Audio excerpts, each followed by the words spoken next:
The death penalty, also known as capital punishment or execution, is the sentence of death imposed by courts as punishment for a crime. The death penalty has been used in the Philippines since the country was colonized by Spaniards and Americans. Despite having been abolished twice previously, the government has begun considering bills to reinstate the death penalty once more. The death penalty is typically applied to individuals who have committed major crimes.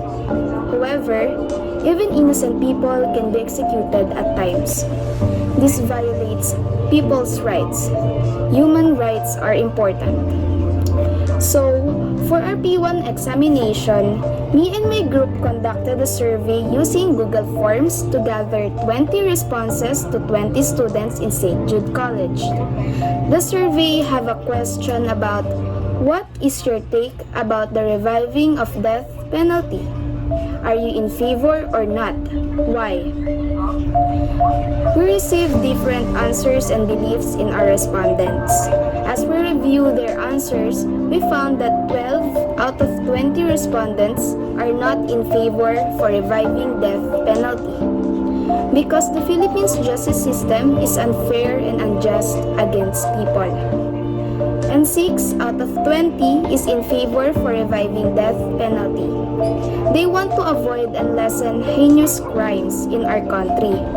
And who are planning to commit such a crime will be afraid if death penalty will be implemented. And the remaining 2 respondents are neutral about it.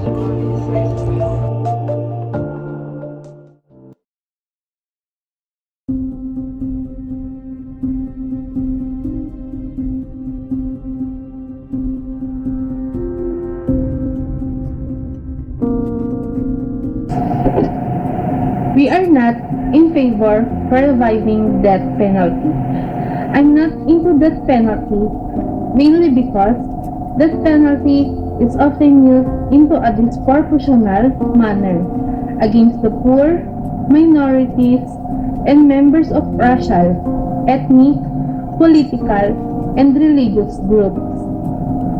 There have been and always will be cases of execution of innocent people. No matter how developed a justice system is, it will always remain susceptible to human failure. Unlike prison sentences, the death penalty is reversible and irreparable. We are not in favor for reviving death penalty law in the Philippines. The Philippines justice system is unfair and unjust manner against people. Being against for reviving death penalty law does not mean that I don't have sympathy for the victims, but this law demonstrates the lack of respect for human life.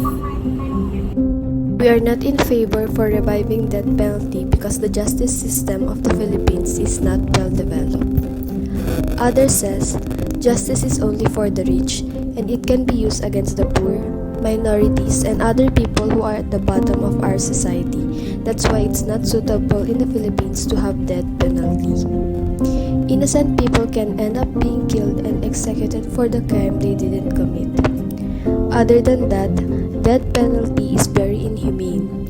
The death penalty clearly violates one of the fundamental and natural rights of every human being, which is the right to live. No one is allowed to end or take others' life.